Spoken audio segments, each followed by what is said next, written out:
Move on, we're going to have opportunity to hear from the dancers, a bit more from Sir Anthony, and we've got Daniel here, who's our notator.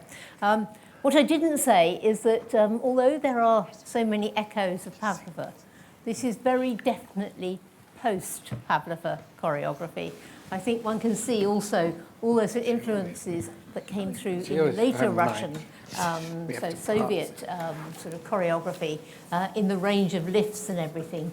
Certainly Pavlova, even with Mordkin, would never have been able to do a work like this. It's just very, very different. So yes, the past informs the present, and one needs to sort of think about it as a long evolution. I also think we are so privileged to see sessions like this, because when we watch the ballet, it looks so effortless. And to understand what goes into making these works so wonderful, I think is a really sort of valuable element. So I think we're all very privileged to be here. So thank you all very much. Thank you. Great fun to see it. Now, I'd like to ask you both as dancers, how you've started work on this. So you've had 3 rehearsals ahead of today? Yes. So could you use the microphone just so that they can get...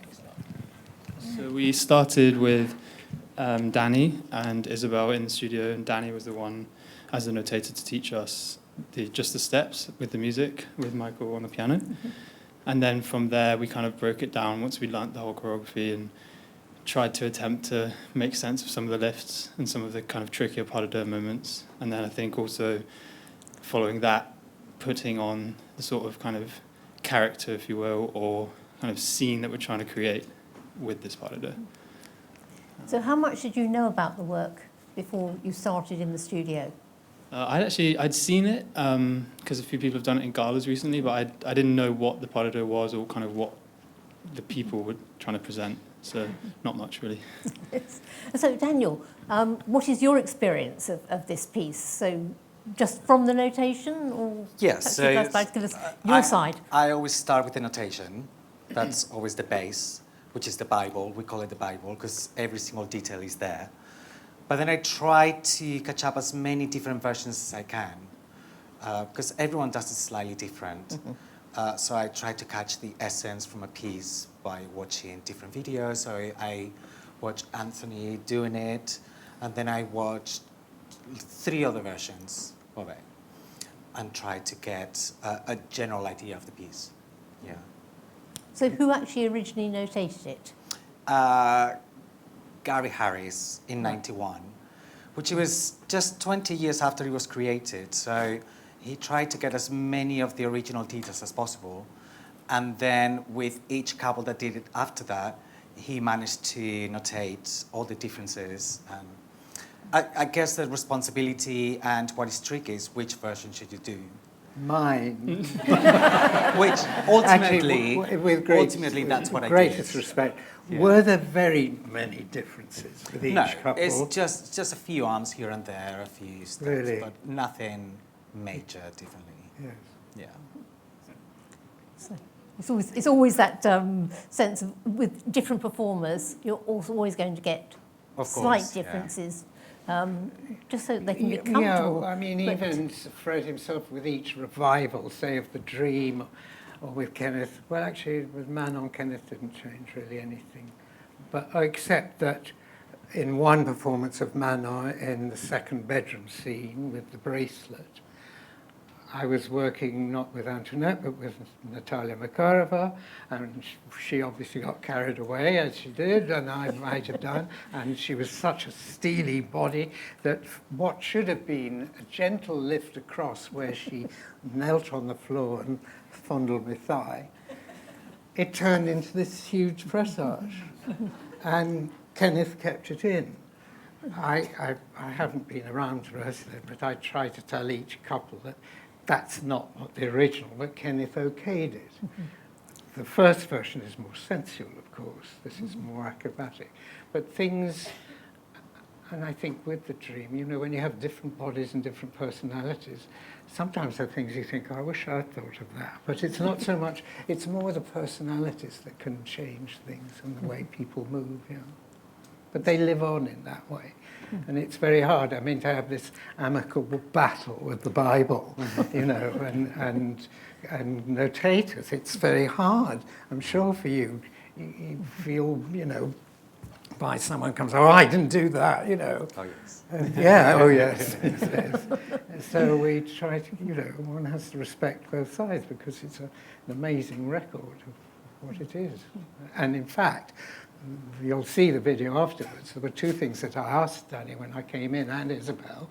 I said, Antoinette and I remember something, and it's been taught. So we'd obviously in this film had either ironed it out or not. It's just a tiny step and an arm difference. But, you know, things can happen that way.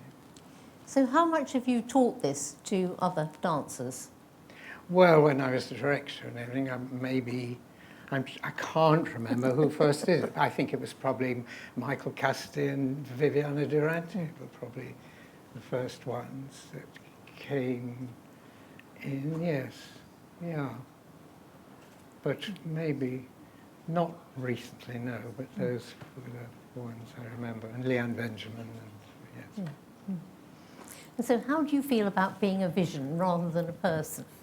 Yeah, for me it's challenging. Yeah, yeah, it's definitely after challenging because I know past rehearsal because I was a little bit like using my face, but they told me to not use, just try to be calm, and then it's so fun. Yeah. It's pretty, it's a lovely smile. I mean, it's interesting how much the face plays in this, in actual fact. So between your eyes and the intensity there and your absence of humanity, if you like. It was so lovely getting information from Anthony, especially just artistic side, not just how to do steps, because Ashton Ballet is so challenging, and then if steps are hard, like we tend to focus on steps, but I think little detail, little thing is more important. So, thank you so much. It's that whole business, isn't it, of actually understanding the steps, the choreography, and then adding on top of that. So being able to forget that, but obviously you don't forget it, but for it to come with you. Yeah, I feel like every step has like something to say or something to reason. So, Thank you. Anthony, I want to ask you if you feel guilty about creating a costume that is such a challenge for the poor woman to wear. No, it's only the headdress, really. Well, it seems to be the skirt as well. Oh, well, I had to put her in a frock, a skirt, you know. I mean, I could have done just a leotard. No, it was the choreography. It's a very low slide. It's very unusual.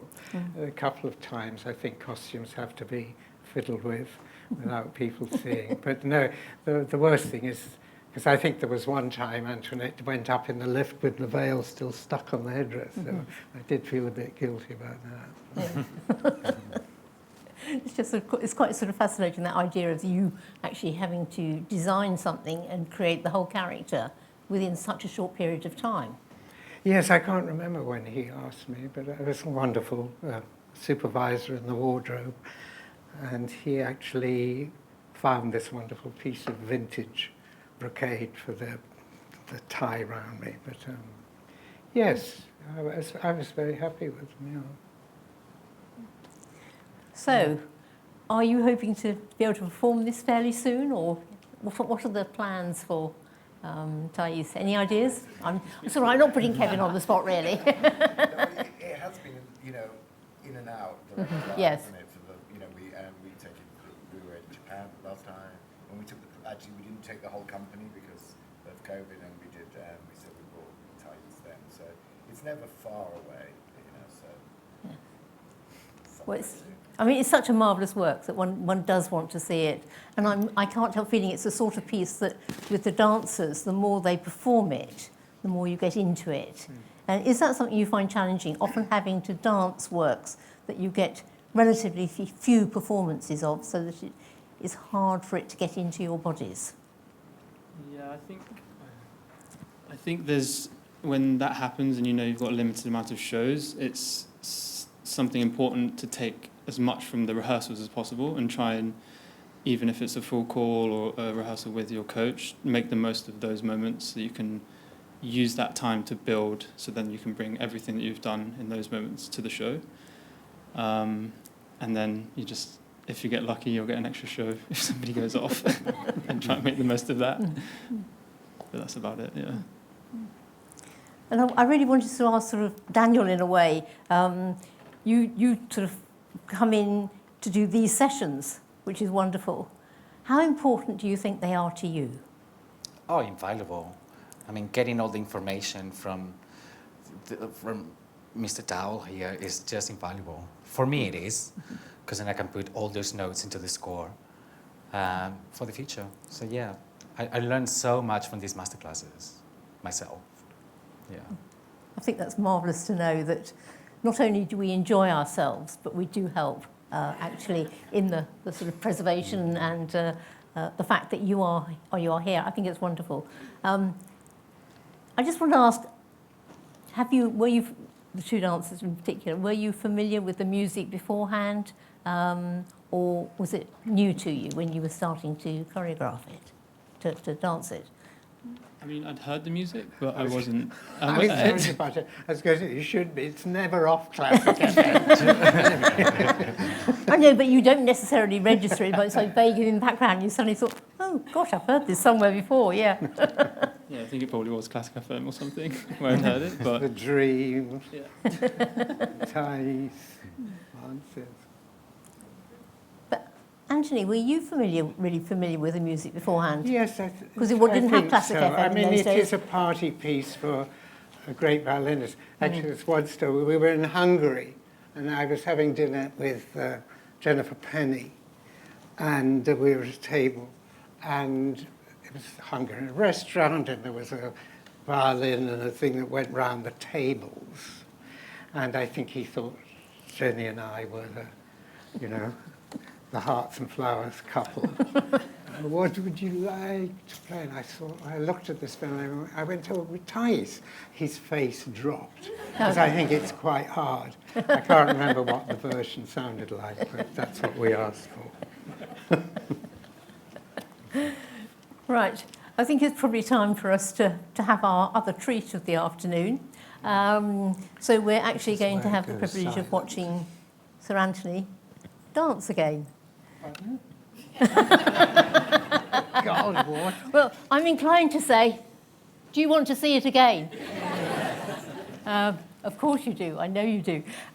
So we're actually going to be watching the film that was made in 1972, filmed in Ealing Studios. This is the BBC, and it was a part of the review programme. And it's a wonderful piece because not only do we see a performance by Sibley and Dowell, but also we see Sir Fred actually doing some coaching. So a treat to end with.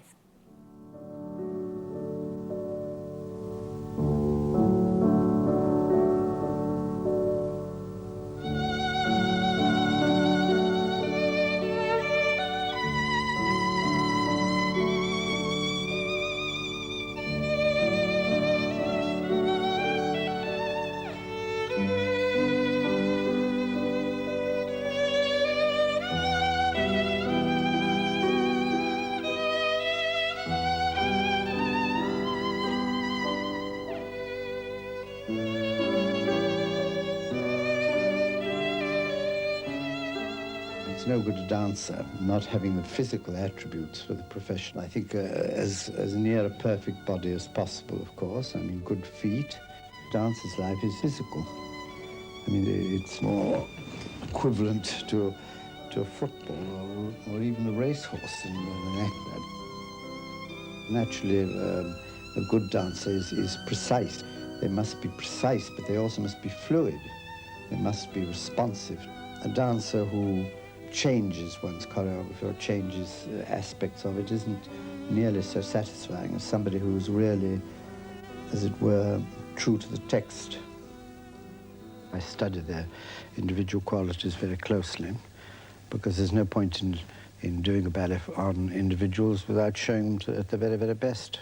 I would never, I mean, of course, sometimes I ask them to do very difficult things, and they say, well, we can't achieve this, and I say, yes, you must try it, and all right, if after 6 weeks you can't do it, well, then I'll change it, but at the moment, you have to have that kind of discipline, otherwise dancers tend to smooth difficulties out for themselves all the time, and you can't allow that, really. I have, I think, a very, very keen eye, and I'm very, very conscious of the line of a dancer. And I will bully a dancer to get, I mean, her leg just the right height. I mean, not a quarter of an inch too high or too low. I mean, I will go on and say, no, your leg is too high, it's too low, until I get the complete, what I consider the harmony of the line.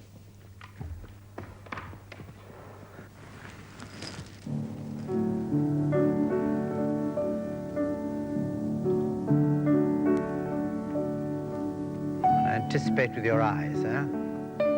Something strange is arriving. That's it. And then when you do this lift, now lift as though it was in a dream, you know. That's it. That's it. Just push her there if you can, so that it flows on. Don't hold it. Now, on, there. That is where, the moment you touch the ground. Pull back, Antoinette, a bit. That's it. Now, arms together here. That's it.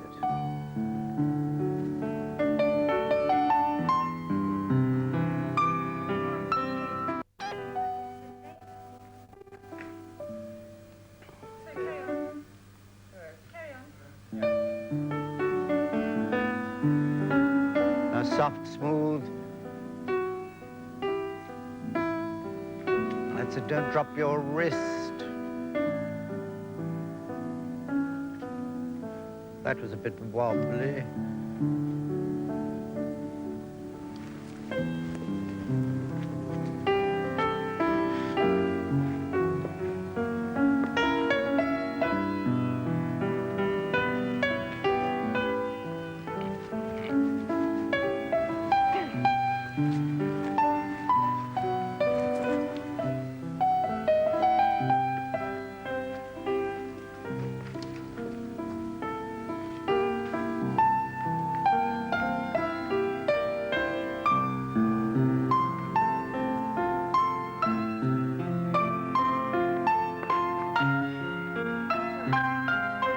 Try that again or not? When you get up there, when you finally land, don't put your head that way. When you get here, lift your head and lift this. And of course, the lift. Don't get stuck with the head down like that, you see. Do you know the beginning of the lift? Yes. Yes. In a classical ballet like this, the details must be correct, the purity of the line, the rhythm, the drama that is inherent in the movement. And those are the things that I look for in a pas de deux of this nature. Also, that I'm very anxious they should preserve a completely pure line and no distortions of any sort. Every position must be fluid, every position must go into another like a chain, like the links in a chain. I look at details of where the way they use their head, the way they use their eyes, if their eyes are dead or if their eyes are alive. Also the use of the hands, which to me is terribly important, whether they drop their wrists or whether they put their wrists like this, and all those things which make for the fluid quality of the line.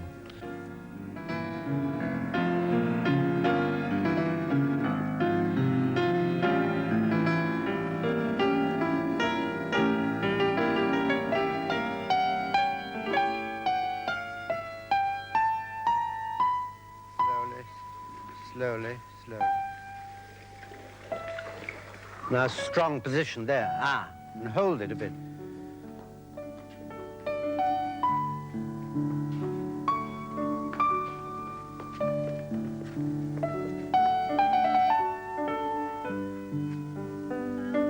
Yes.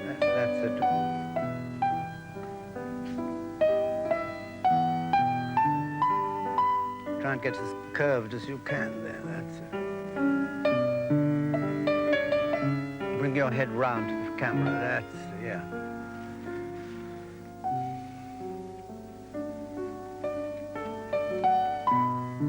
Keep square, that's right, it was all right. I mean, I'm just telling, remind you. Same here, good.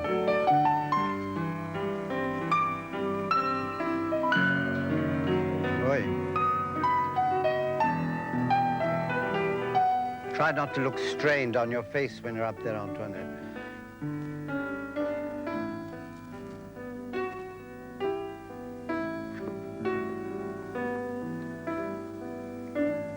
No, there you're missing out something. Something's got lost here. When you come down here, you go around and you do 1, 2, and 3. Oh, really? Yes. Ah. The right. So we're... The right arm that way, the left arm that way, and this one there. Oh, I see. And then I go And then you go around. That's it.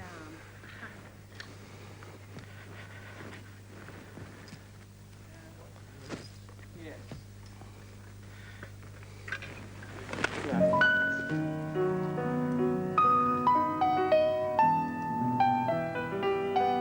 Watch that, though, but you don't.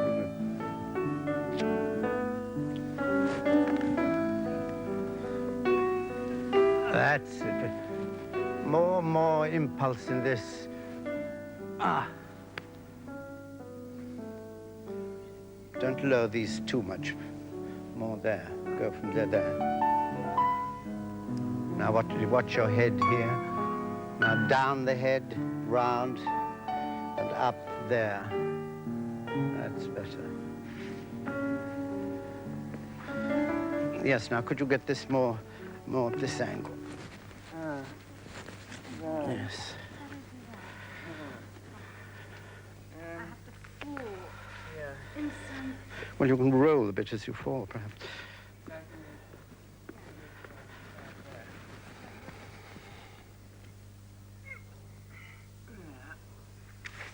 That's better, yes, that's more like it. That's it.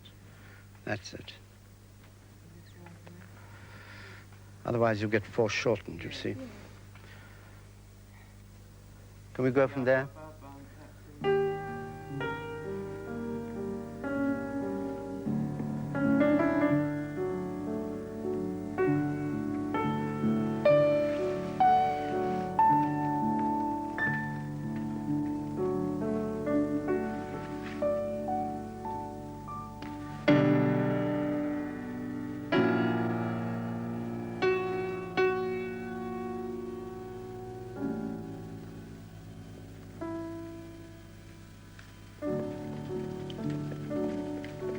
Now, Anthony, was it all a dream? Was it all a dream?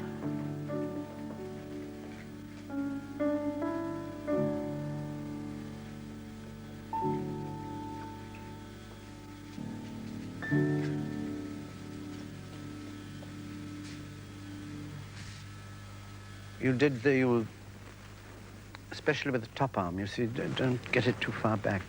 What happens when you start to make a new ballet? How do you mean what happens? I pray for inspiration. But I actually, well, I mean, there's an enormous amount of preparation to do. I mean, first of all, if it's about a particular subject, I read up all around that, and not necessarily even about that, the particular aspect of that, but subjects all around it.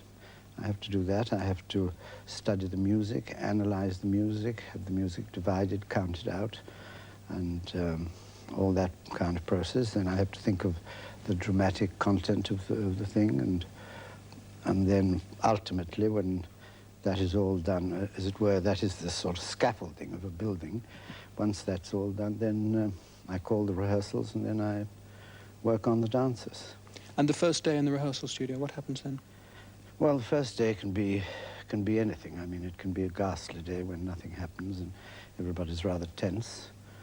Or sometimes it can be quite a good day, but it just depends. I don't know, because one can't count on these things. What do you have planned in terms of exact movements? Not a great deal, not a great deal. I mean, I know the music so well that I know by then what kind of movements will fit the music. And then I try to with the dancers, to mold them and give them the kind of steps which I think are right for whatever the music is. And it's done very, very slowly. It's done brick by brick, because you do a phrase at a time. I give them a phrase at a time, then you go on from that. So it's really like erecting an edifice in the end.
Thank